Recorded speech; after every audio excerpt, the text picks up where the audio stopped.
वालेकुम सलाम। ये मां सम्झां त अॼु खां 5-8 साल अॻु में मां जॾहिं पाण हिते क़ौमी असेंबली ते बीठो त हिकिड़ो दफ़ो आयो हुउमि। बिल्कुलु आया हुआ, बिल्कुलु।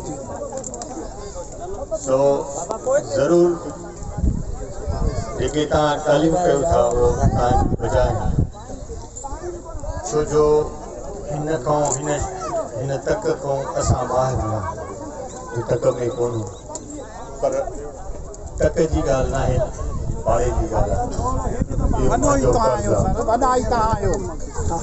फर्ज़ु आहे छो कोन्हनि छाजे करे या बिजली बंदि आहे छा आहे इहे सुबुह जो इंशाल्लाह तव्हां अॼु चवां थो तव्हांखे ई रखियां थो जो सुबुह जो मां सां अचे मिलंदा त इन जी जांच कयूं छाजे करे या बंदि बाक़ी इंशाल्लाह हाणे हिन शइ में हिते हथु वञो अथऊं उमेद अलाह में आहे तव्हांजी जीअं सरकार आहे पाकिस्तान पीपुल्स पार्टी सां